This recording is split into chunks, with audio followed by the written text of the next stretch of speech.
Bienvenue à Mévac. Le message qui va suivre est un enseignement du pasteur Yabi Wilfrid, pasteur principal du ministère évangélique de la vie abondante en Christ. Demeurez bénis en écoutant. Asseyez-vous dans sa présence. L'Éternel est bon et sa bonté dure toujours. Alléluia. Alléluia. Élève ta voix à bénir le Seigneur. Dis, Seigneur, tu es bon et ta bonté dure toujours. Dis-lui qu'il est bon ce soir. Dis, tu es bon pour moi, Seigneur. Tu es bon pour ma vie. Tu es bon, Seigneur. Et ta bonté dure toujours. Dis, Seigneur, je t'aime. Je t'aime de tout mon cœur. Car toi, tu m'as aimé le premier. Dis, merci, Seigneur. Parce que tu as mis ton amour dans mon cœur. Et j'aime mes frères et sœurs. J'aime les frères, j'aime les sœurs. Parce que Dieu a répandu son amour dans mon cœur. Je te bénis, Seigneur, pour ton amour que tu as répandu dans mon cœur. Et j'aime mes sœurs, j'aime mes frères, j'aime ton peuple, Seigneur. Sois glorifié, Seigneur. Merci, merci, Seigneur, pour ta grâce dans ma vie. Merci, Seigneur, car tu m'as oint pour ta gloire. Merci, Papa, parce que tu glorifies ton nom dans ma vie. Merci, parce que tu m'aimes et tu ne m'abandonnes pas. Tu ne me délaisses pas. Je te rends grâce, Seigneur. Je te bénis, Seigneur, car tu es un Dieu bon et fidèle. Merci parce que tu es ma force. Seigneur, tu es le soutien de ma vie. À toi la gloire. À toi la puissance. Proclame qu'il est pour toi. Dis merci, Seigneur, car tu es mon créateur et je suis ta créature. Merci, Seigneur. Tu es mon créateur. Tu es mon créateur. Tu es mon Dieu. Tu es mon Père. Merci, Seigneur. Merci, car tu m'as accordé ta miséricorde. J'ai trouvé grâce aux yeux de l'Éternel. Merci, Seigneur, pour ta bonne main qui est sur moi. Oui, merci, Papa. Ta bonne main est sur moi et tu me fais trouver grâce et faveur aux yeux des hommes. Je bénis ton nom, Seigneur. Ta bonne main est sur ma vie. Ta bonne main est sur moi, Éternel. Ta bonne main me garde. Ta bonne main me protège. Ta bonne main me guérit. Ta bonne main me soutient. Merci, Seigneur, pour ta bonne main. Merci, Seigneur, pour ta fidélité. Merci, Seigneur, pour ton amour. Gloire, honneur, magnificence à toi. Tu es ma paix et tu me donnes la paix. Tu me donnes la paix, Seigneur, et tu m'assures encore la paix. Je bénis ton nom, Seigneur. Tu es ma joie et tu me donnes la joie. Merci, Seigneur. Merci, Seigneur. Merci, Papa, car tu es ma joie. Tu es ma joie et ta joie fait ma force. Je bénis ton nom, Seigneur. Merci de ce que tu m'as réservé le royaume. Gloire à ton nom.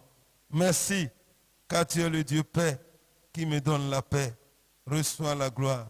J'ai la paix avec toi. J'ai la paix avec toi parce que j'ai été justifié par le sang de Jésus. Merci, Seigneur. Merci, Seigneur. Merci, Seigneur, car tu as fait de moi un ambassadeur. Un ambassadeur pour toi. Merci, Seigneur, pour ta paix dans ma vie. Merci, Seigneur. Oh, il n'y a plus de crainte en moi, car l'amour parfait bannit la crainte. Oh, merci, Papa. Ton amour est parfait dans ma vie. Oh, gloire et honneur à toi, Seigneur. Je bénis ton saint nom et je te donne gloire, honneur et magnificence. Reçois toute la gloire. Père, je te loue pour ta fidélité. À toi la gloire. Au nom de Christ Jésus, nous avons prié. Amen. Frère, ma soeur, nous sommes en train de parler de nous-mêmes parce que c'est le caractère du chrétien. Et de quel chrétien? Le chrétien qui est en train de grandir. Ta maturité reflète les actes que tu es en train de poser sur la terre. Ou bien tes actes reflètent ta maturité. Et à travers le fruit de l'esprit, nous arrivons à reconnaître quel type de chrétien nous sommes. Dieu donne son don. Il le libère. Tu peux manifester tous les dons spirituels. Mais tu peux être encore un chrétien charnel. C'est le cas des Corinthiens. C'est l'Église qui a bénéficié de tous les dons. Et le livre Corinthien nous a révélé tous les dons spirituels également. Mais c'était une Église charnelle. Une Église charnelle malgré la manifestation de tous les dons spirituels. Et ici, Dieu veut que nous soyons des chrétiens sur qui il peut compter et à qui il peut confier des responsabilités. Et nous sommes en train de passer en revue les différents points sur la croissance en Christ. Le premier point, c'est le fruit de l'esprit. C'est de ça que nous sommes en train de parler. Et nous comprenons aisément que nous ne pouvons pas marcher dans la chair et porter des fruits de l'esprit. Parce que la chair et l'esprit sont opposés entre eux selon la parole de Dieu. La chair a des désirs contraires et les deux sont... La Bible nous exhorte à marcher selon l'esprit. Celui qui marche selon l'esprit, faisons cela, la loi, chose là, à ne pas vivre selon la chair, mais selon l'esprit. Et un chrétien qui a grandi ne marche plus selon, mais il marche selon l'esprit. Il marche selon l'esprit. Ce chrétien est conduit par l'esprit. Il est conduit par l'esprit de Dieu. La Bible, qui est en Christ, a dit à crucifier la chair avec sa passion et ses désirs. Et les œuvres de la chair ne doivent pas être ce qui doit nous caractériser. Si on doit nous identifier, l'idolâtrie, les querelles, les divisions, la jalousie, l'envie, l'ivrognerie, les excès de table, tout semblable. Pas l'amour, pas la joie. Les hommes ne doivent pas avoir peur de nous, ils ne doivent pas avoir peur. Ils viennent vers toi, c'est son problème. Il est difficile, les gens viennent vers toi pour que tu es là pour soutenir celui qui est faible. Dieu t'a donné pour soutenir. Mais voilà que toi, cela ne caractérise pas le chrétien. Si tu es toujours triste, il faut revoir ta vie chrétienne. Même les épreuves font partie de notre marche. Et c'est à travers elles que nous voyons si nous sommes mis ou pas. La patience, comme on l'a déjà dit. L'épreuve produit la patience comme la persévérance. Patience, quand on est patient, c'est persévérant. On va encore aller de l'avant. Nous devons persévérer. Pourtant, Dieu lui-même est amour. Et Dieu a déjà répandu son amour dans notre cœur. Selon le livre de Romains, nous avons reçu l'amour de Dieu par l'Esprit de Dieu qui est en nous. Nous devons permettre maintenant que cela grandisse. Tous les chrétiens ont déjà reçu l'amour. Dieu t'a déjà donné l'amour. Dieu t'a déjà donné. Il faut croire en cela. Et en ce mois de la confession, confesse. Dis j'aime parce que Dieu a déversé son amour dans mon cœur. Ne dis pas il est difficile pour moi d'aimer. Non. Si tu dis ça, tu ne vas jamais aimer quelqu'un. La foi, c'est de déclarer, il dit, oh, donne-moi la foi. C'est une preuve que tu n'auras même pas la foi. On dit, je n'ai pas la foi, mais tu dois avoir foi et croire que tu as déjà l'amour. L'amour de Dieu est déjà là. Dis, j'ai l'amour de Dieu dans mon cœur. J'aime les frères et sœurs parce que Dieu a déversé son amour. Avec cette confiance, tu vas voir, l'amour va se développer en toi. Mais des fois, on ne voit pas que je jeûne d'abord. Dieu t'a déjà donné, si le Saint-Esprit a déjà répandu l'amour dans ton cœur. Désormais, il est facile pour toi d'aimer. Si tu n'aimes pas ce que tu as, parce que tu as reçu, il faut développer cela.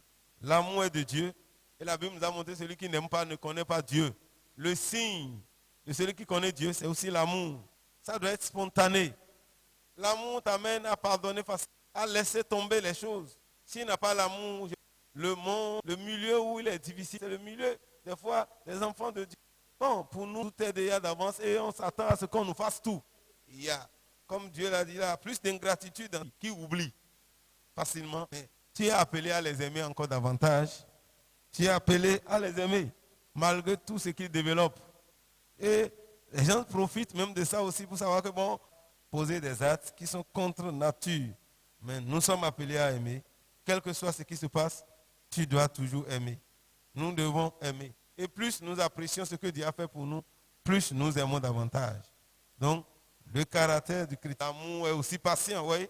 Quand on aime, tu prends par rapport à l'autre. C'est l'amour qui fait que les foyers tiennent. Sinon, si tu dois tenir compte de la femme ou de l'homme, ce n'est pas facile. Mais l'amour, voilà pourquoi, s'il n'a pas amour, il n'a pas de mariage. Si vous avez mis autre chose devant vous pour vous marier, c'est ces autres choses-là aussi qui vont briser votre foyer. Mais si c'est l'amour, cela vous aidera malgré tout ce qui a surmonté les épreuves. Donc, l'amour est patient. L'amour ne se réjouit du mal, mais la vérité. L'amour dit aussi la vérité. Vous voyez, celui qui aime, si j'aime la sœur Blanche, je ne l'aime pas. Parce que c'est l'information qu'elle a reçue de moi. C'est sur cette base qu'elle va travailler. Voilà que je lui ai menti. À se perdre. Je peux lui donner une information qui peut l'amener même à dépenser beaucoup d'argent. Or, je sais très bien que c'est du mensonge. Elle va perdre son temps, elle va perdre son argent, elle va risquer sa vie. Et à la fin, c'était pour de n'importe quoi qu'elle est en train de faire. Ce qui n'existe pas. C'est l'amour, l'amour important. L'amour nous amène à dire la vérité. Qui n'aime pas. Il n'aime pas son prochain. Or, la loi royale, c'est quoi?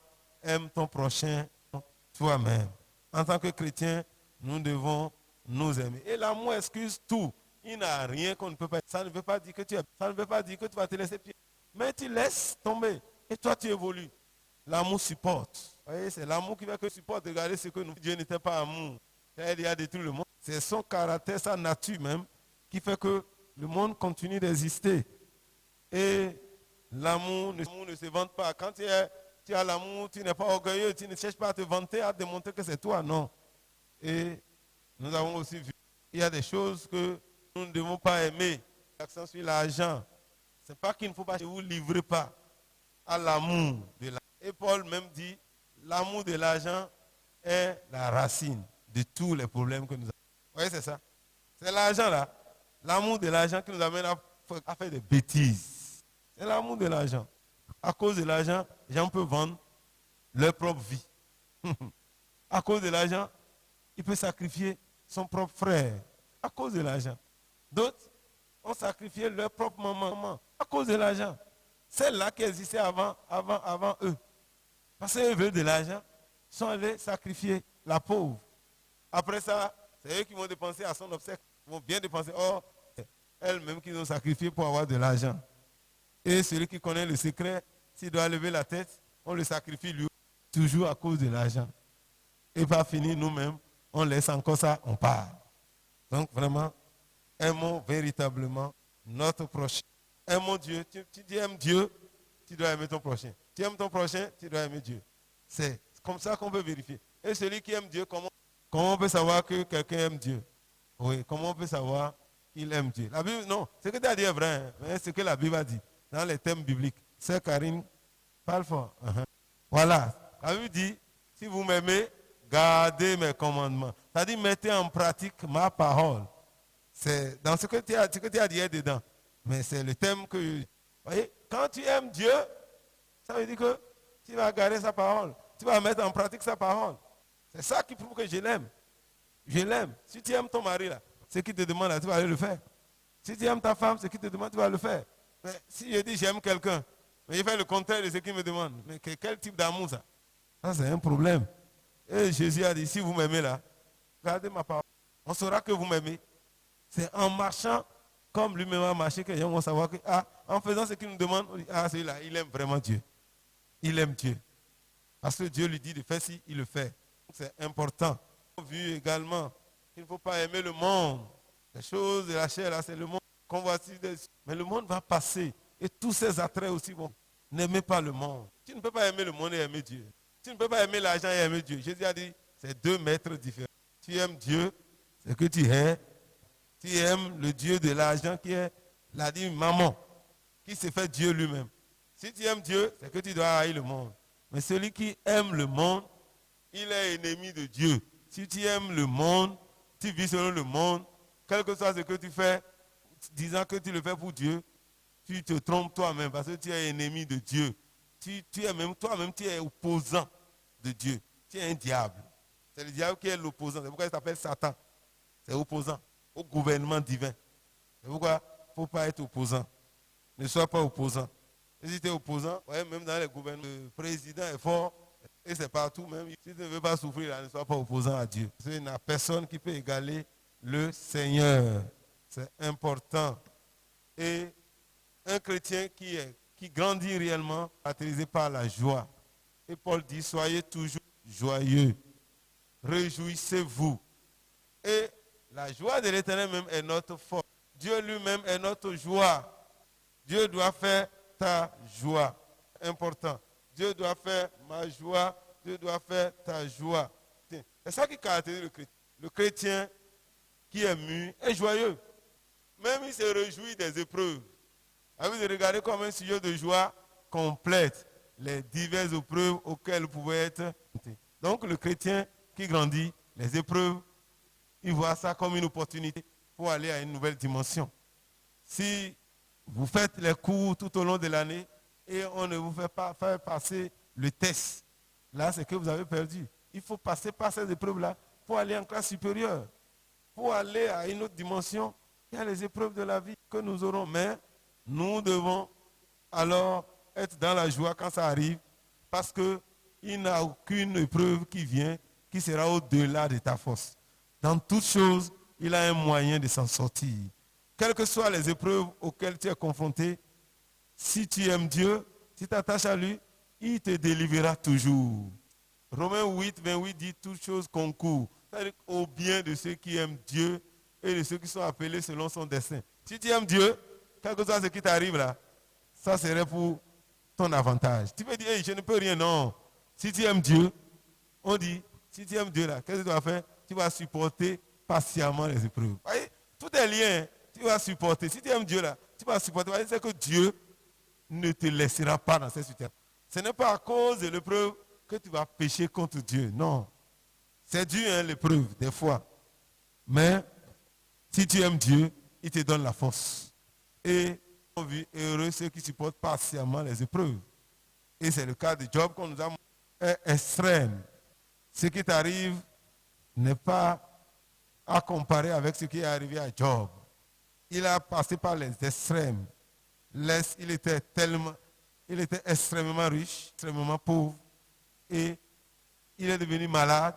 Il est devenu incompris de tous. Finalement, les gens sont remis en cause de l'intégrité.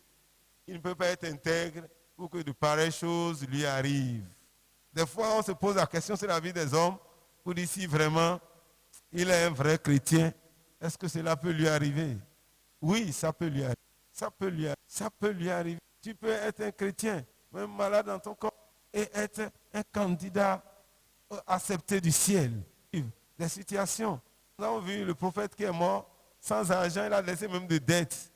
On n'a pas dit que Dieu l'a rejeté. Ça ne veut pas dire que Dieu veut que nous vivons dans la pauvreté. Mais ça peut arriver. Ça peut arriver. Élisée, un homme oint du Saint-Esprit, même ses os ressuscitaient les morts. Mais lui-même, il est mort malade. Élisée est mort malade. Mais il n'a pas régné Dieu. Même à la fin de sa vie, sur son lit là-bas, quand le roi est allé le voir, il a continué à prophétiser. Il a prophétisé pour lui. Mais pourtant, lui-même, il est mort. C'est que nous ne comprenons pas souvent ce qui se passe avec Dieu. Dieu permet ces choses pour nous instruire, pour savoir que nous, les hommes, sommes limités. Cessons de raisonner. Aimons seulement le Seigneur. Et soyons dans la joie, quel que soit ce qui arrive. Que ça ne soit pas quand tu as reçu un bienfait que tu dois être dans la joie. Dieu lui-même doit être notre joie. Nous devons être dans la joie à cause de Dieu. Pas à cause de ce qu'il a fait pour nous, à cause de ce qu'il est. Et cela nous amène à le louer, l'exalter. Et plus nous le louons, plus nous serons dans la joie. Et nous devons cultiver à louer le Seigneur, à chanter pour lui, à le glorifier, à proclamer les psaumes et les cantiques. Et la joie du Seigneur sera notre force. Alléluia. Donc c'est important. Et la joie, la vraie joie dont on parle, vient du Saint-Esprit. Ce n'est pas la joie que l'homme tire du plaisir avec la femme ou des biens de ce monde. Cette joie, c'est une joie passagère. Mais la grande joie, c'est la joie de l'esprit. Et quand on veut la vraie joie, c'est là même nous amène à laisser la chair. Et nous avons vu la paix qui est importante. Dieu même est un Dieu de paix. Il est la paix, il est notre paix. Et nous sommes appelés à prêcher l'évangile de paix. L'évangile que nous prêchons n'est pas un évangile de guerre, de troubles, non, de paix. Dieu n'est pas un Dieu de désordre ni de confusion. C'est un Dieu de paix. Lui-même, il assure la paix à ceux qui sont fermes dans leur sentiment. Dieu leur donne la paix. Dieu nous donne la paix. Et nous avons la paix avec Dieu. Toi qui as reçu Jésus, tu as déjà la paix avec Dieu. Et qu'est-ce que tu dois faire? Tu dois regarder aux choses d'en haut. Pour que cette paix ne soit pas volée, ne regarde pas sur la terre. Romains 5 est clair. Verset 1er, il nous a dit ce que nous devons faire. Nous avons déjà la paix avec Dieu. Tu as déjà la paix. Il dit, étant justifié par la foi, nous avons la paix avec Dieu par notre Seigneur Jésus-Christ. Dis, j'ai déjà la paix avec Dieu. Ça veut dire que si tu as la paix avec Dieu, tu ne peux pas avoir peur d'aller vers Dieu. Ce qui crée le problème entre nous et Dieu, c'est le péché. Jésus a réglé ça déjà. Nous sommes déjà réconciliés avec Dieu. Vous voyez, un enfant qui a déjà fâché ses parents et à un moment donné, ils se sont entendus parler, dit bon, que je te pardonne. Vous voyez, facilement il ira vers son père ou sa mère. Mais quand maman a déjà tout la chicote, mais Dieu n'a plus la chicote pour toi. Dieu t'a déjà pardonné, tu as la paix. C'est pourquoi on dit nous pouvons nous approcher avec assurance du trône de la grâce. Parce que nous avons la paix avec Dieu. Et parce que nous avons la paix, la Bible dit nous avons accès à la grâce de Dieu. Nous devons donc demeurer fermes.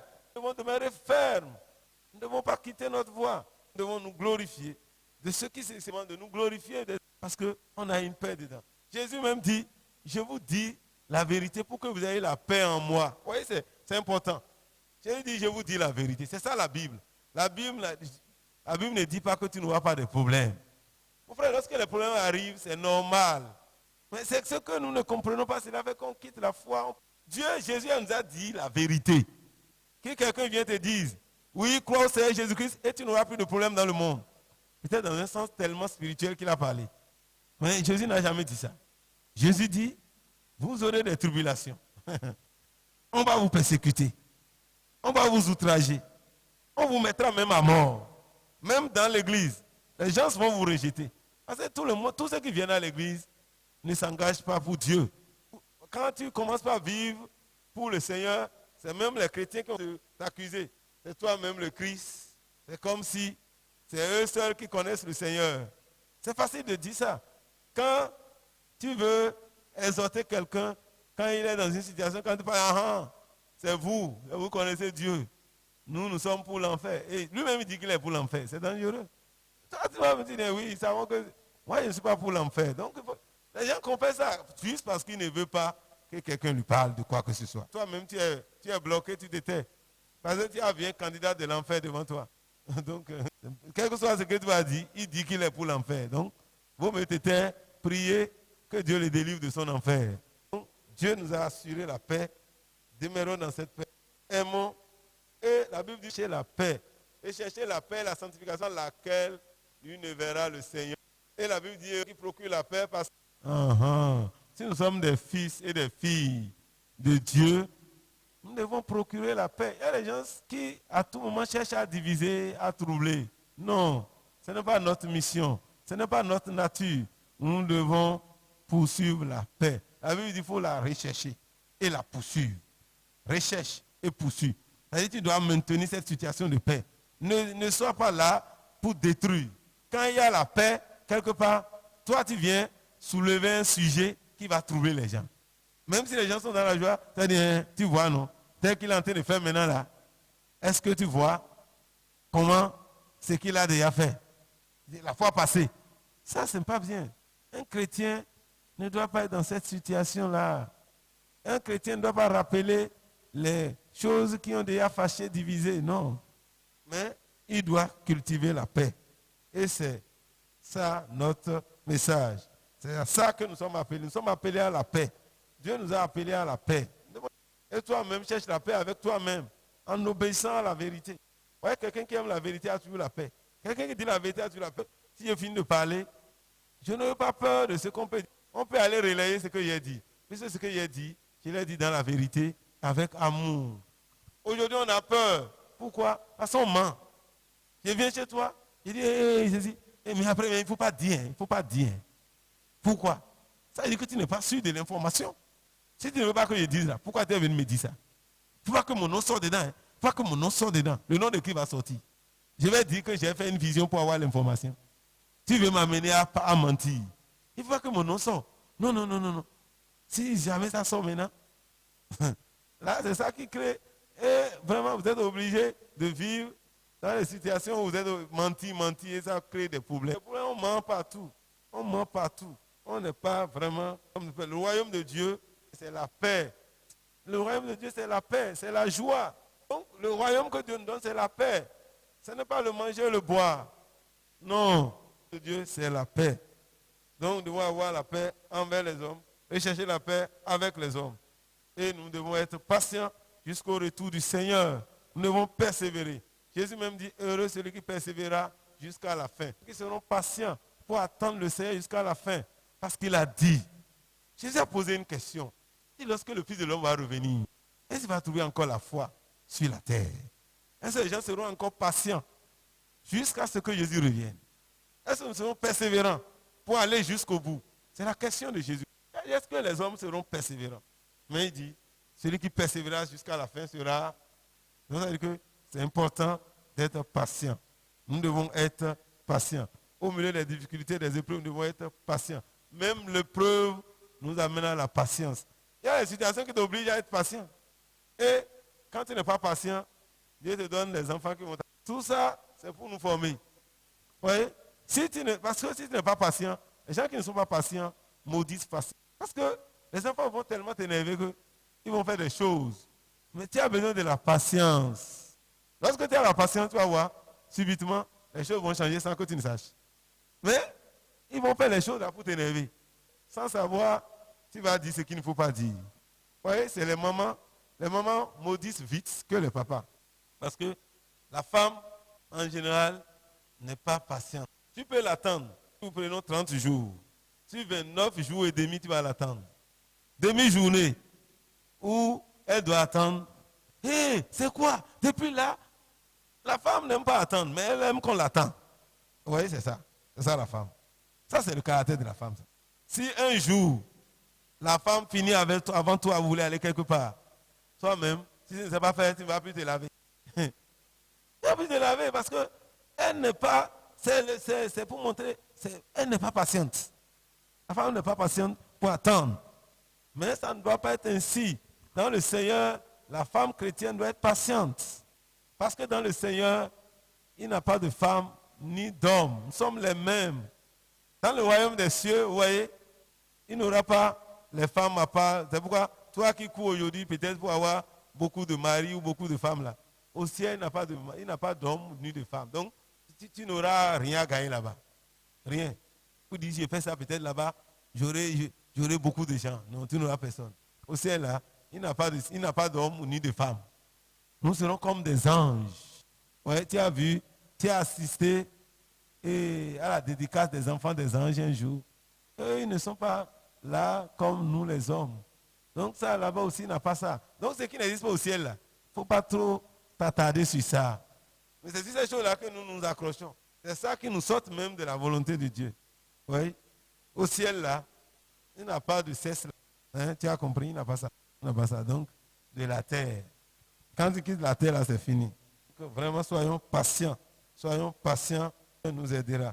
Et en tant que leader, nous avons besoin. Si nous voulons servir Dieu, nous devons apprendre la patience. Quel que soit ce que tu veux faire pour le Seigneur. Si tu veux que Dieu te confie aussi des responsabilités, tu dois avoir la patience. Les gens ont posé des actes qui vont t'es obligé de faire et de continuer à prier. Vous voyez, souvent, il y a beaucoup de types d'hommes dans l'église. Il y a des gens qui oublient. Il faut être patient avec eux. Il peut être dans la boue. Tu vas le prendre de la boue. Tu vas le laver. Il va se jeter encore dans la boue. Tu vas le prendre.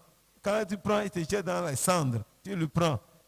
Quand il va devenir propre, très propre, maintenant, il est habitué lui-même à commencer par se laver. Il va oublier que c'est toi qui lui as appris ça. Et il peut, maintenant, lui, il va prendre la boue là et jeter ça sur toi. Mais tu dois être patient. Ouais. Mais avec le Seigneur, tout est facile. Parce qu'on dit, dans ceux qui sont nés de Dieu, triomphe du monde. Quand on est né de Dieu, on peut vivre tout ce que Dieu nous demande, aisément et posément. Ce soir, nous allons continuer dans Galates 5, là, 22 toujours. Le fruit de l'esprit, c'est quoi? La richesse. C'est la richesse. Tu seras riche. Mais ce qu'on dit maintenant là, c'est quoi? Parle fort. La bonté. Hein? Tu veux le Wallace. Ça viendra. C'est déjà là même. Reçois la richesse. Maintenant, le fruit de l'esprit, c'est... il faut être bon. Alléluia. Le fruit de l'esprit, c'est la bonté. Dieu est bon. Alléluia. Dieu est bon. Et nous sommes appelés à être aussi bons. Vous voyez, c'est ça le fruit de la bonté. Chaque fois qu'on liait quelque chose, c'est comme si tout se résume à ça. Tout se résume à ça. C'est l'amour, c'est la joie, c'est la paix, c'est la patience. Maintenant, on dit c'est la bonté. Le fruit de l'esprit, c'est la bonté. Et toujours, tout le monde sait, on dit Dieu est bon. Il est bon. Alléluia. Il est bon. Alléluia. Oui, Dieu est bon. Il est toujours bon, on le chante, on le lit. On dit, louez l'Éternel car il est bon. Alléluia. Et Paul dit, moi, dans 2 Corinthiens 10, verset 1, il dit, moi, Paul, je vous prie par la douceur et la bonté de Christ. Vous voyez, Christ est bon. Et la bonté de Christ. Moi, humble d'apparence, quand je suis au milieu de vous, et plein de hardiesse à votre égard, quand je suis éloigné. Il est en train de nous montrer, Jésus-Christ est bon. La bonté de Christ. Paul dit, je vous prie par la bonté de Dieu. Révèle son amour également. Dieu est bon. Il est toujours bon. Alléluia. Notre Dieu est bon. Christ est bon. Il a un cœur bon. Quand on lit le psaume, vous voyez, le Dieu qui est bon, qui est bon, qui est bon. Naoum même nous dit, Dieu est bon. Tous ceux qui le cherchent. Il est bon. Dieu est bon pour toi. Il est bon pour moi. Alléluia. Dis, mon Dieu est bon. Vous voyez, si tu as un Dieu bon, ça veut dire que tu ne peux pas permettre que le malheur t'arrive. Le malheur ne te fera pas, ne te frappera pas. Les choses vont arriver, mais Dieu ne permettra de détruire pas un malheur. Les choses arrivent. Tite 3, verset 4, la Bible. Mais lorsque la bonté de Dieu, notre Sauveur, et son amour pour les hommes ont été manifestés. La bonté de Dieu et son amour se manifestent. La bonté de Dieu, notre Sauveur, et son amour pour les hommes ont été manifestés. Et il nous a sauvés. À cause de sa bonté, Dieu nous a sauvés. À cause de sa bonté, Dieu a fait de nous ses enfants. Qui étions-nous? Des hommes qui poursuivaient, qui étaient ennemis de Dieu. Et comment tu peux aller chercher le bien de ton ennemi? Ceux-là qui étaient contre Dieu. Dieu dit, bon, Dieu nous a aimés, il nous a cherchés. On dit, chacun poursuivait sa propre voie. Mais pourtant, Dieu nous a cherchés. La bonté de Dieu amène Dieu à nous aimer tels que nous sommes. Nous accepter tels que nous sommes. Alors, nous devons faire comme Dieu. Être bons. Soyez bons les uns avec les autres. La bonté de Dieu l'amène à nous accorder sa miséricorde. On dit, votre Père est miséricordieux, soyez aussi miséricordieux. Soyons bons comme Dieu est bon. Alléluia. Alléluia. Mon frère, la bonté de Dieu est aussi éternelle. Sa bonté est éternelle. Lisez Isaïe 54, verset 8. Dans un instant de colère, j'avais juré, je jure demain, quand les montagnes et mon alliance, l'Éternel. Oui, la bonté de Dieu est éternelle. Et la colère, c'est pour un instant. Dieu, sa colère n'est pas éternelle, mais sa bonté, son amour là, il dit avec un amour éternel. C'est l'amour éternel. Dieu a un bon cœur. Et c'est éternel. Ce n'est pas quelque chose qu'il a. Non, c'est éternel. C'est ça qui fait que depuis que le monde est monde, Dieu continue à aimer. Dieu continue à manifester sa bonté. Quand le soleil vient là, le soleil, est-ce qu'il cherche les bons ou les mauvais? Le soleil vient pour tout le monde. C'est la même chose que nous devons faire. Si nous voulons manifester la bonté, nous on va chercher les gens qui sont bons. Souvent, vous voyez, c'est ça que nous faisons dans le monde. Lorsque j'ai un problème, la sœur Blandine est venue à mon secours. Et la sœur Karine ne m'a même pas calculé. Maintenant, voilà, les deux peut-être ont un problème maintenant. Il dit, Karine, Blandine. La fois passée, c'est Blandine qui m'a secouru. Oh, celle qui a plus besoin même de moi en ce temps-là, c'est même Karine. Quand moi j'avais le problème, elle ne m'a pas secouru. Hein. Moi-même, je ne vais pas l'aider. Oui, ça c'est le monde. Tu as perdu ton père ou ta mère, quelqu'un t'a salué, tu notes son nom. Celui qui ne t'a pas salué, tu notes aussi son nom. Lorsqu'on vient te dire, hé, tata Jojo a perdu sa mère, sa mère. Des fois, tu ne réponds même pas. Tu fais comme si tu n'as pas entendu. Si on te dit, mais mon frère, tu as entendu ce qu'on te dit? Et après? Et après? Tout ça, c'est parce que tu te rappelles que lui ne t'a pas dit bonjour. Son papa est mort. Lui, il a un papa, non? Ce n'est pas chrétien. C'est le signe des bébés. C'est les petits enfants qui font ce jeu-là. Oui, il ne m'a pas donné, je ne vais pas te donner. Ça, c'est l'enfant, ça. Dieu veut qu'on grandisse. Au contraire, tu dois lui montrer que toi, tu es au-dessus de ces choses. C'est envers ceux-là même qu'il faut aller. On vous a dit, aimez vos ennemis. Mais moi, je vous aimez celui qui vous aime. Mais moi, je vous dis, aimez vos ennemis. Nous devons dépasser ce stade-là. Soyons bons comme Dieu. Peut-être, la sœur Karine, à cet instant-là, elle-même, ouais, celui qui fait ce qui est mauvais là, ne se contrôle pas. C'est un esprit qui l'a dominé. Ou bien elle a un peu de manque. Bon, au lieu de... Maintenant, toi, tu as la possibilité de lui démontrer que tu es différent. Et par là, tu peux la délivrer aussi. Mais nous, les hommes, on veut rendre le mal pour le mal. Ça, ce n'est pas de la bonté. La bonté t'amène à dépasser ce qui se passe. Pas à être bête, hein, mais c'est important. Alléluia. Alléluia. Comme mon père est bon. Et comme tu l'as dit, Dieu te dit ce soir-là, il faut appeler le frère que tu n'as jamais appelé là. Il faut l'appeler. Pour dire, mon frère, comment ça va? Tu vois qu'il souffre, hein? Mais tu ne peux pas l'appeler parce que tu as quelque chose. Celui qui est bon, il faut être bon de cœur et pardonner. Vous voyez, toutes ces choses-là sont liées. Amour, patience, bonté, tout ça est lié. Tu ne peux plus l'appeler quand même. On dit qu'il a quelque chose. C'est à peine que tu écoutes. Tu ne peux même pas de toi-même prendre le téléphone pour dire, mais vraiment, mon frère, c'est pour savoir comment ça va et ta santé. Lui-même qui t'a fait du mal, ça va le toucher. Mais nous voulons que les hommes soient sauvés. Comment ils seront sauvés si nous ne manifestons pas l'amour? C'est ça qui fait que nos familles, c'est les gens que tu connais qui vont te choquer. Celui que tu n'as jamais connu, comment il va te choquer? Il ne peut pas. C'est ceux que tu connais. Si maman Yona ne m'a jamais rencontré sur sa voie, je ne vais jamais la fâcher. Mais si elle m'a rencontré, je peux la fâcher. Je peux la piétiner. Mais si elle n'a jamais vu frère Monel, comment elle peut dire, ah, frère Monel là, il ne m'a jamais fâché? C'est normal, non? Comment elle va le fâcher? Il vient d'apprendre son nom. Et il va le fâcher comment? Il ne l'a même pas vu. Donc, vous voyez, c'est ceux que tu connais là qui vont te blesser, qui vont te fâcher. Jésus a dit, vous aurez pour ennemis qui? Les gens de ta maison. C'est les gens de ta maison qui te connaissent. Ça veut dire que c'est les gens que vous connaissez là qui vont faire le bien comme le mal contre vous ou en votre faveur. Alléluia. Soyons bons. Et ça doit nous caractériser. L'amour même, c'est la preuve de notre... C'est l'amour qui sommes généreux. Nous faisons du bien aux autres. Alléluia. Lisons 1 Corinthiens 13, verset 4. Un autre ouvre Colossiens 3, 12. Proverbe 31, verset 26. Titre 3, 2. 1 Corinthiens 13. La charité est patiente. Elle est pleine de bonté. La charité n'est point en... La charité ne se vante. Elle ne s'enfle point d'orgueil. Voyons, on dit, la charité, c'est de l'amour qu'on parle. L'amour est plein de bonté.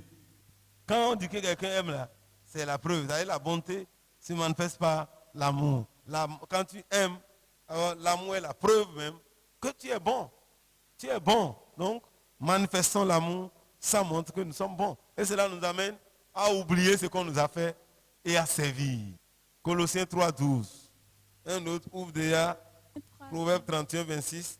Ainsi comme des élus de Dieu, saints et bien-aimés, revêtez-vous d'entrailles de miséricorde, de bonté. Nous devons nous revêtir.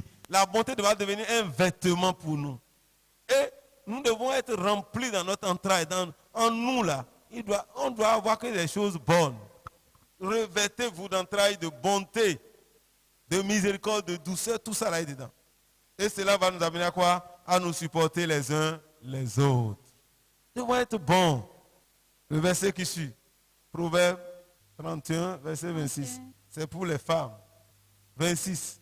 Ça, c'est la femme de valeur, ça. Ce qui caractérise une femme de valeur, c'est elle est bonne. Elle a de la bonté. Donc, les institutions aimables. C'est-à-dire, elle parle avec amour. Elle parle avec amour. La femme de valeur parle avec amour. Son cœur, elle a un bon cœur. Les institutions aimables. Voyez, nous devons revenir à la Bible pour laisser nos façons de voir les choses là. La façon de faire, la façon de vivre là, c'est contraire à la parole de Dieu. Vivons comme la parole de Dieu. Tite 3, 2. Demeurez pacifique, modéré, plein de douceur envers. Oui. C'est quelqu'un qui a de la bonté ne parlera pas mal de l'autre. Et il sera plein de douceur. Le douceur, c'est les paroles aimables. C'est les choses qui sont liées quand on est douce et que tu es bon. Parce que ça te permettra de savoir quoi dire. Tu ne vas pas dire des choses grossières sur l'autre. Ça, c'est important pour nous, pour toi et pour moi. Et surtout, pour quelqu'un qui veut, toi qui veux être même un leader dans la société. Ça, c'est important pour toi. Si tu veux être leader, peut-être demain, tu veux être un leader, nous devons vraiment, et ce que la Bible nous recommande, qu'est-ce que nous devons faire les uns envers les autres? Éphésiens 4, 32 dit, soyez bons les uns les autres. Soyez bons les uns envers les autres, compatissant, vous pardonnant réciproquement comme Dieu vous a pardonné. Soyez bons les uns envers les autres. La bonté nous amène à pardonner l'autre. Mais on dit réciproquement. Nous devons être bons les uns envers les autres. Moi, je dois être bon envers toi. Toi-même, tu es appelé à être bon envers moi. N'attends pas que ce soit seulement les autres qui soient bons envers toi et que toi, tu sois grossier envers eux. Soyez bons les uns envers les autres. Cherchons le bien de l'autre. Comme ils cherchent mon bien, moi, je cherche son bien. Vous voyez, si nous sommes bons les uns envers les autres, il allait avoir moins de frustration. Malgré tout ce que l'autre fait pour toi, toi, tout ce que tu cherches, c'est de les détruire. Ça, c'est pas bien. C'est les gens qui cherchent. D'autres peuvent se tuer même pour toi. Mais toi encore, tu le crucifies. La Bible dit, soyez bons. Dis à ton frère, soyons bons les uns envers les autres. Soyons bons les uns envers les autres. Cela va nous amener à pardonner facilement. Il n'y a personne ici qui n'a jamais offensé quelqu'un. Non, quand on nous offense, on se met à une position comme si nous-mêmes, on n'a jamais fait de mal à quelqu'un. Des fois, on dit, non, c'est moi, je ne peux pas faire ça. Non, tu fais le pire. Nous pouvons tous tomber. Nous ne devons pas demeurer dans cet état-là. Et si quelqu'un nous piétine, la bonté nous amène à le faire. Soyez bons. C'est la recommandation de Dieu. Hein. C'est une recommandation. Et c'est ça qui caractérise le chrétien. Il y a des gens qui sont fâchés et on dit, bon, je ne vais plus prier pour lui. Hey, si tu ne pries pas pour lui, tu sais la bonne nouvelle, le Saint-Esprit va prier pour lui. Jésus-Christ lui-même va prier pour lui. Tu vois que ta place est inutile maintenant. Les anges vont prier pour lui. Dieu va susciter un homme encore qui va prier pour lui. Hey. C'est pourquoi il faut être bon. Même si tu as fâché là, pardonne, parce qu'il ne sait pas ce qu'il fait. Ne répondez pas le mal pour le mal. Non. Celui qui répond le mal pour le mal, la Bible dit, ou bien le mal, quand on te fait du bien, tu ne réponds pas le mal, ou bien tu rends le mal pour le mal. La Bible dit, le malheur ne s'éloignera pas de ta maison. Vous voyez, ceux qui font du mal, toujours du mal. On te fait du bien, tu ne le rends pas le mal. Ce que ça ne te fâche pas, c'est que celui-là est un candidat au malheur. Celui à qui tu fais du bien, et lui ne cherche que ton mal. Il faut observer sa vie. Il n'aura que le mal. Pourquoi ne fait pas du mal? Quelqu'un te fait du bien, ne le fait pas tomber. Donc, ce n'est pas jalousie qui compte à faire le mal. Parce que l'autre t'a aidé, il a fait quelque chose. Et déjà, au lieu d'être dans la joie, c'est lui-même qui va continuer à critiquer. Il est orgueilleux. Il est orgueilleux. Oh, l'autre lui a fait du bien. C'est juste parce qu'il lui a fait du bien qu'il voit qu'il est devenu orgueilleux. Et il cherche à le détruire. En faisant ça, tu vas souffrir. Si c'est lui que Dieu a désigné pour te donner à manger, il t'a donné à manger, tu vois que je suis orgueilleux. Là, je ne te donne plus à manger pour que je sois humble. Et là, toi, tu auras faim. Tu auras faim. Et quand il ne donne pas encore, tu vas dire, il n'aime pas. Il n'aime pas. Quand il a aimé hier, tu as dit qu'il est orgueilleux. Maintenant, il a voulu suivre tes pas pour être humble. Vraiment, continuons à faire ce que le Seigneur nous demande. Soyons humbles et manifestons de la bonté les uns envers les autres. Maintenant, 6e compartiment, la bénignité. Le fruit de l'esprit, c'est la bénignité. La bénignité et la bonté, ils vont de pair, mais c'est que ça va en profondeur. Quelqu'un qui a de la bénignité, c'est quelqu'un qui est qui manifeste la bienfaisance et la bonté également. Donc c'est les choses, c'est une qualité morale qui nous pousse à faire du bien. C'est-à-dire, lui, il est rempli de ça. Il ne peut que faire ça. Il a son cœur qui est compatissant, qui est bienveillant et qui est prêt à manifester la bonté. C'est plus profond. Ces gens-là, ils peuvent s'oublier pour l'autre. Ce n'est pas seulement une simple bonté, c'est une bonté plus profonde. Il peut s'oublier pour l'autre. Donc, vous voyez, Dieu veut que nous le fassions. Comme Dieu, il est miséricordieux, compatissant. Ça, c'est, malgré tout ce qu'on fait, Dieu continue par manifester sa miséricorde pour les hommes. Donc, c'est important. La bonté de Dieu, la bénignité. Quand on parle de bénignité, c'est toute la bonté, mais c'est beaucoup plus profond. Là, vraiment, ça vient du cœur. Et c'est une qualité morale. C'est une qualité. Nous devons rechercher cette qualité-là pour faire vraiment du bien. Chercher à faire du bien. La personne, malgré tout ce que vous faites, lui ne cherche que ton bien. Ça, c'est manifester la bénignité. Manifester la bénignité. Ça te cherche. Tu cherches que à faire du bien. À satisfaire l'autre. À le combler de bien. Vous voyez, c'est ça que Dieu fait dans Psaume 107, verset 9. On dit car il a satisfait l'âme altérée, il a comblé de bien l'âme affamée. Ça, c'est la manifestation de la bénignité, ça. La bénignité cherche à satisfaire les besoins de l'autre, à le combler. C'est ça la bénignité. C'est au-delà d'être seulement bon. Mais lui cherche à te combler. Lui cherche ta satisfaction. Et c'est ce qui doit nous caractériser en tant que chrétiens. Je dois chercher le bien de mon frère et de ma soeur. Cela doit m'amener, voyez, quand il cherche son bien, ça m'amène à lui dire la vérité, ça m'amène à prier pour lui, ça m'amène, voyez, quand je le vois dans des postures, ça doit me troubler encore moi-même. Nous devons vraiment chercher le bien de l'autre. Quand nous sommes dans cet état, voyez, nous serons heureux. Si l'Église peut marcher de cette manière, voyez, beaucoup de choses vont se passer au milieu de nous. Et l'Église devait être un lieu où, vraiment, même les mondains vont courir pour venir, parce qu'ils vont voir le véritable amour, où je ne cherche que le bien de l'autre. Est-ce que je cherche à ce que l'autre vraiment soit comblé? À un moment donné, toi-même tu as le même problème, mais la bénignité t'amène à chercher le bien de l'autre, à voir l'autre d'abord. C'est la bénignité que Dieu veut que Job manifeste envers ses amis. Job avait des problèmes parmi les Job et les amis là. Pour qui on doit prier? Job. Mais qu'est-ce que Dieu a dit à Job? De prier pour ses amis. De prier pour ses amis. Et c'est quels sont ces amis-là? C'est les amants vivants. C'est les amis amants vivants. Dieu dit prie pour les amants vivants. Et Job a prié pour eux. Vous voyez, lorsqu'il a manifesté cela, Job a prié pour que eux-mêmes soient bénis. Parce que la prière de Job, c'est pour briser la malédiction de leur vie. Parce qu'ils sont déjà, la colère de Dieu est déjà sur eux. Mais si Job prie, si vous lisez la Bible, les gens, quand ils prient, Dieu les exauce. Ce n'est pas tout le monde. Il y a des gens, la seule chose que vous pouvez faire, c'est les empêcher d'élever la voix. Mais si vous l'avez laissé, et il a ouvert la bouche, c'est fini. Tout ce qu'il demande là, Dieu même se laisse aller. Même si Dieu décide de détruire tout, et que ces gens-là pointent les têtes comme ça là, Dieu dit, bon, je change ma loi. J'avais dit que je vais élever tout. Mais lui, il est ôté, il le sort. Des gens comme ça dans la Bible. Et Job est parmi eux. Job est parmi ces trios que Dieu a cités là. Donc c'est important.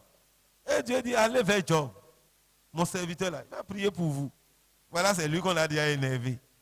Celui qui t'a énervé là, Dieu dit de prier pour lui. Celui qui t'a insulté, c'est lui qui t'a détruit partout.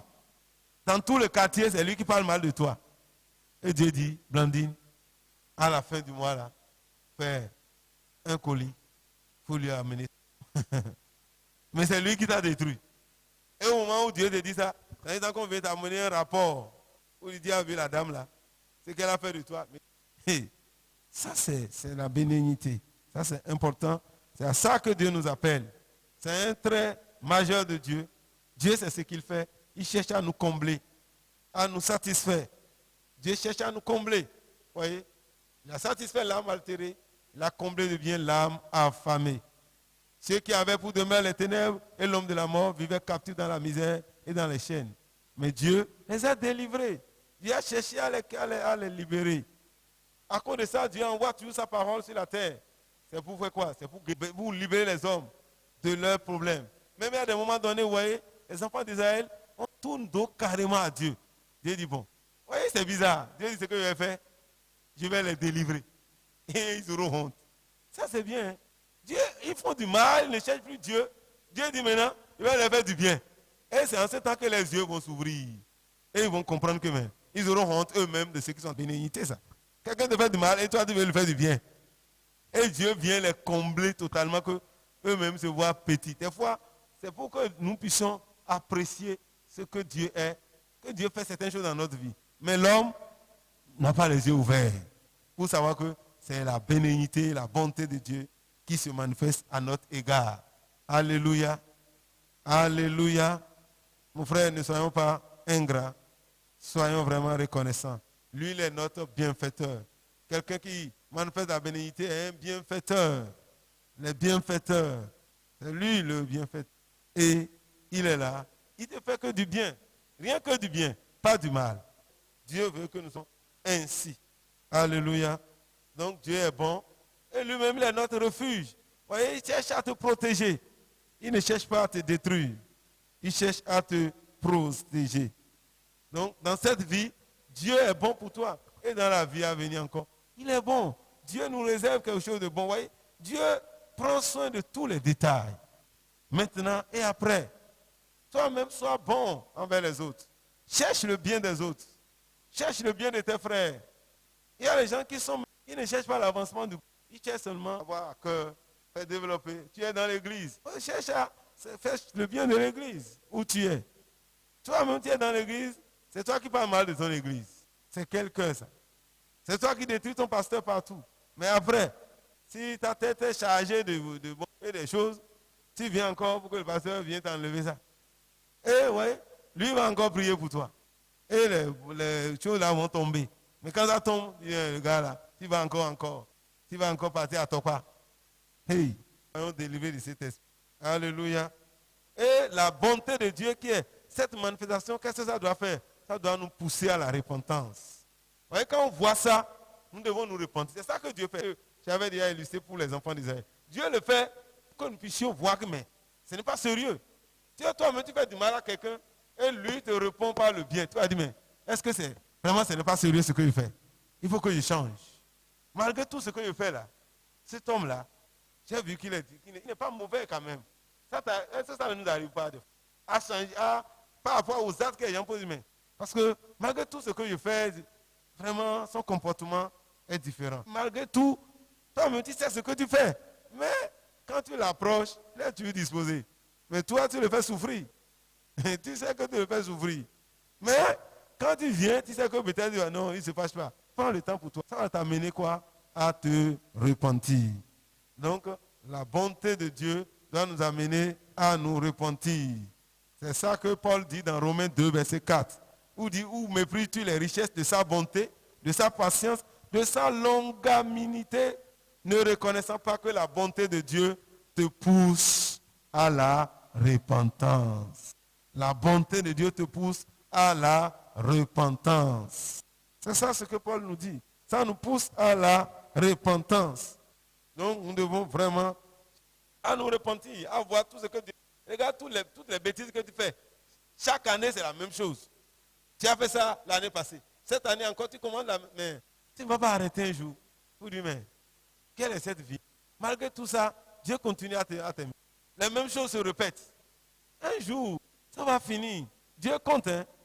Il est patient. Ça veut dire que quand on dit qu'il est patient là, un jour, il sera, et ça va finir. Dieu est patient. Mais il est lent. Il est lent, on a dit, on n'a pas à se mettre en colère. Dieu se met en colère aussi. Mais il est lent à se mettre en colère. Le jour va se mettre en colère là, qui va te délivrer? C'est pourquoi aujourd'hui, prenons l'engagement de nous repentir. Prenons l'engagement de cesser cette vie que nous faisons. La même chose, c'est pardonne-moi. Oui, je ne vais plus faire. Ok. Ma fille, je te pardonne. Tu es content. Dieu m'a dit à pardonner. Mais 2 mois plus tard, c'est la même chose. Et pire encore. En disant là, tu étais caporal. Quand tu as fait ça, c'est en caporal que tu as travaillé. 2 mois plus tard, tu deviens sergent immédiatement. Sergent-chef. Ça, c'est grave. Nous devons vraiment nous repentir. La bonté de Dieu doit nous amener à nous repentir. Dis à ton frère que la bonté de Dieu te pousse à la repentance. Que la bonté de Dieu te pousse à la repentance. Amen. Donc, Dieu est bon. Nous devons être remplis nous-mêmes de bonnes dispositions envers nos frères et sœurs. Nous ne devons pas dire, moi j'ai déjà cassé cela, je ne peux plus l'aider. Non. La Bible dit, ne vous lassez pas de faire du bien. Parce que quoi? Au temps convenable, vous allez moissonner. Si lui il est ingrat, toi ne sois pas ingrat. Et ne deviens pas méchant comme lui. Seulement, va à l'école de la sagesse pour savoir comment traiter avec la personne. Et comment faire. Vous voyez, ceux qui ne veulent pas reconnaître la bonté des autres et les voient comme des faiblesses, c'est eux qui souffrent encore. Parce que si l'autre, à tout moment, t'accorde du bien, à un moment donné, toi-même tu ne seras pas fatigué. Toi-même tu seras fatigué. Sans qu'il ne dise rien. Et si tu n'es pas vraiment humble, au contraire, tu vas tourner à commencer par dire de mauvaises choses sur la personne. Parce que à un moment donné, la personne, peut-être, va vouloir t'amener à grandir. Et là, tu vas dire qu'il est méchant maintenant. Il n'est pas bon. Malgré tout ce que je dis là, il est indifférent à mon problème. Et quand il n'était pas indifférent, qu'est-ce que tu as fait? Est-ce que tu as profité pour te repentir? Nous devons vraiment nous repentir. Nous continuons. Verset. Le fruit de l'esprit, c'est quoi? La fidélité. Et ça, c'est quelque chose de très important. Dieu est fidèle. Dieu aime la fidélité. Dieu veut qu'on demeure tel que nous sommes avec lui. Est-ce qu'il aura des vrais fidèles? Vous voyez, comment on appelle les croyants les fidèles de l'église? Les gens qui sont là, qui répondent toujours. Est-ce que nous sommes vraiment fidèles? Et Dieu aime la fidélité. C'est important la fidélité. Lisez 1 Corinthiens 1, verset 9. Quelqu'un lit Deutéronome 7, verset 9. Dieu est fidèle, lui qui vous a appelé à la communion de Jésus-Christ. Dieu est fidèle. Vous voyez, Dieu est fidèle. S'il dit quelque chose, là, il le fait. Donc, nous avons un Dieu fidèle. Quel ami fidèle tendre, nous avons en Jésus-Christ. Oui, vous voyez, c'est un ami fidèle et tendre. Il est fidèle. Dieu est fidèle. Ce qu'il dit là, il le fait. Il est prêt à te pardonner. Il est prêt à te bénir. Il est prêt à te guérir. Dieu est fidèle. Mais est-ce que nous sommes fidèles? Lisez Deutéronome 7, verset 9. Ce Dieu miséricorde juste et qui observe. Vous voyez? L'Ancien Testament nous dit que c'est un Dieu fidèle. Le Nouveau Testament nous dit qu'il est fidèle. Il garde son alliance. Dieu ne trompe pas. Il est fidèle. Si Dieu te dit, ma fille, il va faire ça, tu peux dormir. Il va le faire. Dieu est fidèle. Donc nous-mêmes devons être fidèles. Vous voyez, la Bible dit, dans 2 Timothée 2, verset 13, que si nous sommes infidèles, Dieu sera infidèle ou bien qu'est-ce qu'il a dit? Sœur Blandine, il faut me lire ça. Tu n'as pas encore lu de verset ce soir. Si nous sommes infidèles, il faut lire maintenant. Tu n'as pas cherché ça depuis. 2 Timothée 2, verset 13. C'est si. Si tu as vu un autre mot, ce n'est pas fidèle. Si nous sommes infidèles, il demeure fidèle, car il peut se renier lui-même. Il ne peut se renier lui-même. Ouais, Dieu ne peut pas se renier. Même si nous sommes infidèles. Ça, c'est ça. Dieu, il est toujours fidèle. Dis, mon Dieu est fidèle. Mon Dieu est fidèle. Et il accomplira ce qu'il m'a dit. Ça veut dire, si nous sommes infidèles, Dieu est fidèle. Nous soyons fidèles. Dieu veut des serviteurs fidèles. Abraham était fidèle. Moïse était fidèle. Lisez Hébreux 3, 5, Nombre 12, 7. Quelqu'un ouvre Daniel 6, 4. Vous allez voir les hommes fidèles. Dieu. Il faut dire le verset que tu lis. Hébreux 3, verset 5. Pour Moïse, il a été fidèle dans toute la maison de Dieu. Oui, Moïse a été fidèle dans toute la maison de Dieu. Ça, c'est fort. Moïse a été fidèle. Soyons fidèles. Ça, c'est un bon témoignage. Est-ce que nous sommes fidèles dans la maison de Dieu? Est-ce que nous sommes fidèles dans l'œuvre que nous sommes en train d'accomplir pour le Seigneur? Est-ce que nous sommes fidèles dans notre adoration? Est-ce que nous sommes fidèles dans notre méditation? Est-ce que nous sommes fidèles dans notre dévotion? Est-ce que nous sommes fidèles dans notre engagement? Dans notre mariage, est-ce que nous sommes fidèles? Tu es avec ton mari, mais est-ce que tu es fidèle? Encore. Pas que tu es allé te découcher, mais qu'est-ce que tu avais dit les premiers jours de ton mariage? Je vais te chérir, je vais prendre soin de toi, je vais te nourrir correctement. Quand tu reviendras, chaque fois quand tu reviendras, je te donnerai un gros bisou. C'est le premier jour seulement que tu as donné. Depuis quand tu as donné le bisou à ton mari? Avec combien de jours? Depuis quand tu as donné le bisou à ta femme?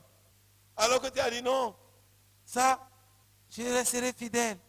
Je prends l'engagement de te chérir. Je prendrai soin de toi jusqu'à ce que la mort nous sépare. La mort est très loin maintenant. Mais toi-même, tu es déjà loin. Avant même, quand je vais me marier, oh non, mon mari sera gâté. Avant qu'il ne vienne, tout sera prêt sur la table. Maintenant, il vient, il dort d'abord. Ah, ma femme, non. Quand je vais venir là, non. Elle sera la plus belle femme du monde. Aujourd'hui, est-ce que tu es fidèle à ça? Quand on va se marier, on va toujours prier ensemble. Mais voilà. Eh chérie, on va prier. Non, va faire ta prière. Je viens de prier. Est-ce que nous sommes encore fidèles? La fidélité. Quand je vais vraiment me marier, si Dieu me donne des enfants, non. Je vais les instruire sur la voie du Seigneur. Depuis quand tu as recouvert tes enfants, vous avez prié ensemble? Depuis quand? Fais-tu l'effort d'être fidèle? Comme cette femme qui dit un jour à son mari, Marie, je vais te confesser. Je suis infidèle. Il dit, infidèle? Et tout ce que moi je te fais là. Et tu oses me dire ça en face. Sur le point de renvoyer, il dit, mais laisse-moi te dire la chose. Ce que j'avais déjà, l'engagement que j'ai pris, de chercher Dieu, de prier le Seigneur. Depuis que toi, tu es entré dans ma vie, j'ai laissé Dieu. Il a laissé Dieu, c'est ce qu'on fait. On s'occupe, on veut répondre à l'obligation de papa et de maman. Et on oublie Dieu. Maman veut qu'elle soit satisfaite, même si tu vas désobéir à Dieu. Papa veut qu'il soit satisfait, même si tu dois désobéir à Dieu. On n'est plus fidèle. On n'est plus fidèle. Nous avons pris l'engagement de servir Dieu avec notre argent. Mais maintenant, Dieu dit non, Seigneur. Quand on dit qu'il y a des problèmes, ça, Dieu dit des problèmes là, moi je ne veux pas de problème. Argent de problème là, je ne veux pas.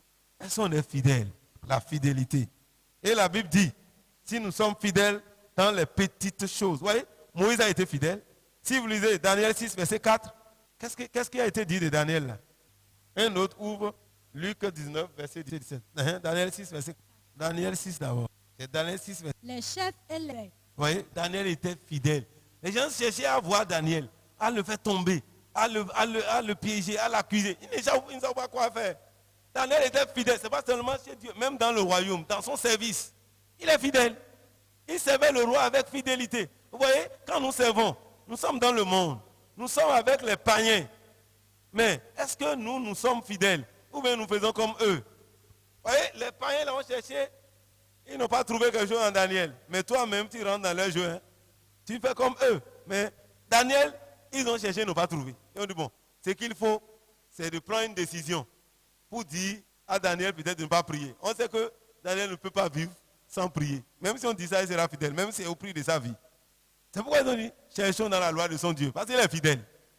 Dans les affaires du royaume, il est fidèle.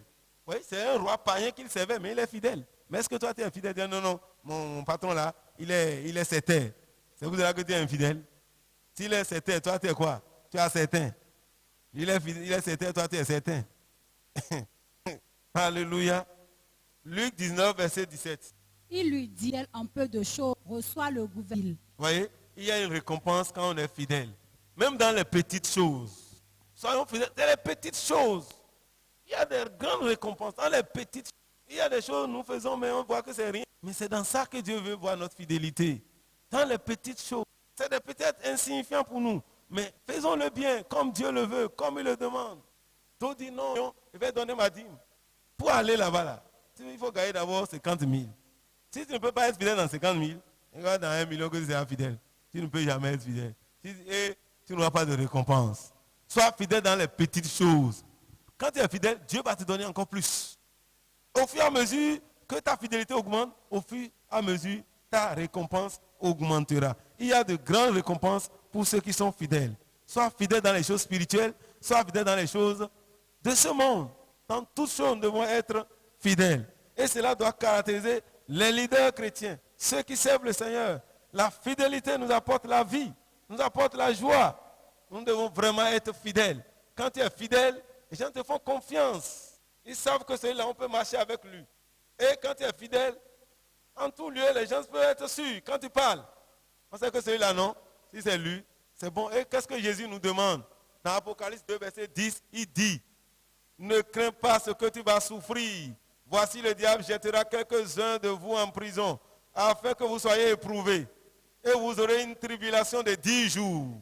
Il dit, sois fidèle jusqu'à la mort. Et je te donnerai la couronne de vie. Vous voyez, si tu veux la couronne de vie, sois fidèle jusqu'à la mort. Jusqu'à la mort, nous te serons fidèles. Jusqu'à la mort. Oui, c'est ça, on chante ça. Hein? Sous ton drapeau, Jésus, tu nous appelles jusqu'à la mort. Et la mort de la croix, jusqu'à la mort, nous te serons fidèles. Le libre cri d'un peuple. Oui, c'est bon. Mais est-ce que vraiment nous sommes prêts? Jusqu'à la mort, il y a une couronne de vie qui attend ceux qui seront fidèles jusqu'à la mort. Dis Seigneur, je serai fidèle jusqu'à la mort. Donne-moi la grâce d'être fidèle jusqu'à la mort. Dieu veut qu'on soit fidèle à ton engagement. Tu as pris l'engagement de balayer l'église. Mais est-ce que tu es encore fidèle aujourd'hui? Tu as pris l'engagement et dit non. Ici, là, le pasteur n'aura pas soif. Mais il a déjà soif depuis longtemps. Kaya. Il est de toi seul, là, il a déjà tombé. Tu as pris l'engagement, est-ce que tu es fidèle? Non. J'ai pris l'engagement, il n'y aura plus de toiles d'araignée dans l'église. Quand on regarde les toiles d'araignée, on déjà tout rempli l'église. Est-ce que tu es fidèle encore? Sois fidèle. Tu dis, bon, je prends l'engagement. Cette fois-ci, à partir de maintenant, là, je vais payer régulièrement ma dîme. Ça, tu l'as fait 1 mois, 2 mois. 3e mois, tu dis, bon, Dieu comprend. L'infidélité, là, tu tombes encore dedans. Mais les infidèles n'ont pas de récompense. Sois fidèle jusqu'à la fin. Nous devons être fidèles. Dieu veut ceux qui sont fidèles. Il y a de grandes récompenses. Nous allons lire Matthieu 25, verset 21 et verset 23 pour la fidélité. En peu de choses, confierait beaucoup. Entre dans la joie de celui qui avait reçu aussi et il dit, Seigneur, tu m'as remis. Son maître lui dit, bon et fidèle, tu as été fidèle en peu de choses, confierai beaucoup. Entre dans la joie de ton maître. Vous voyez, Dieu a confié des talents à chacun. Est-ce que nous sommes fidèles dans ce que Dieu nous a confié? Des fois, les gens se disent, moi, je ne peux pas faire ça. Mais c'est triste, hein? Mais Dieu t'a confié ça. Mais toi, tu choisis de ne pas le faire. Tu choisis ce que tu veux faire. Il a confié 2 talents, 5 talents, 3 à l'autre, 1 à d'autres, chacun selon sa capacité. Mais il dit, tu as été fidèle dans peu de choses. Je te confierai beaucoup. Vous voyez? Même si nous voulons être riches, Dieu nous confie des choses pour voir s'il te donne plus, quelle vie tu vas mener. Lorsque tu gagnais 50 000, tu étais fidèle à Dieu, tu veux donner, tu dis, ah, si tu me donnes encore plus, je vais donner. Dieu t'a amené à 100 000. Là, tu commences à voir que 10 000, c'est beaucoup. Et tu fais l'effort. Dieu dit, très bien, comme tu as fait l'effort, je te double ça, 200 000. 20 000. Si je donne 15 000, c'est bon. Tu commences à donner 15 000. Et tu as oublié de rester à ce niveau. Tourner là. Et si par grâce, Dieu t'amène à 300 000, 30 000. Tu commences à compter ceux qui sont dans la salle. Elle va gagner plus que moi. Si elle donne 50 000, elle avait 100 000, 150 000. Elle a donné 40 000. Ça fait 200. Moi, je vais donner 30 000. Déjà, on a 5 clients, on est à 200 et quelques mille. Elle, c'est ce qu'elle gagne, 700 000, 70 000. On commence à calculer. Lui, 800 000. Et c'est une femme d'affaires. Chaque mois, chaque jour, elle peut gagner même 1 million. 100 000. Le gars-là sera trop riche. Si je donne 10 000, les autres vont donner. Comme je ne suis pas seul. Même si je ne donne pas, c'est rien. Hein, c'est rien. C'est rien. Oui, c'est comme ça qu'on commence à devenir infidèle. Et on perd la récompense. On perd la récompense. Tu as commencé. Tu dis, Seigneur, c'est même moi seul. Je vais balayer l'église. Ça fait depuis combien de jours tu es venu balayer l'église? Avant, tu venais. Seigneur, si tu me donnes un engin, non. Tu vois, je vais te servir. Avant, tu étais à l'heure à l'église, hein, quand tu marchais à pied. Mais quand tu te donnes l'engin, c'est maintenant que tu commences à venir en retard. Comment on peut comprendre ça? Est-ce qu'on est fidèle? Seigneur, si tu me donnes un mari, tu sais que je t'aime. Il va te servir. Après, c'est le mari là qui serait l'argument pour dire, Seigneur, tu sais, c'est l'homme là. Hein. Tu veux d'enfants, Dieu va te donner d'enfants. Tu veux du travail, Dieu te donne. Mais est-ce qu'on est toujours fidèle? Tu vois une femme qui veut se marier, elle prie beaucoup. À tout moment, c'est la prière. Le jour où elle se marie, bon, enfin, elle range la prière. Et le mari, c'est à cause de ça qu'il t'a aimé. Il voit que tu es une femme de prière. Il dit, celle-là va beaucoup prier pour moi. Elle sera une aide. Mais quand elle vient, c'est tata qui donne. Oh, madame, non, je suis fatigué. Toi, tu ne peux pas prier, tu es un homme, non? Il n'était pas homme hier. Quand tu priais, tu jeûnais pour lui. Mais aujourd'hui, tu ne peux pas. La fidélité. Nous devons être fidèles. Si tu es fidèle dans les petites choses, Dieu te donnera des grandes. Il y a une grande joie qui attend ceux qui sont fidèles. On dit, entre dans la joie. Il y a la joie pour la fidélité. Sois fidèle. La fidélité t'amène à être loyal et non déloyal. Et quand tu es déloyal, tu n'auras pas la joie.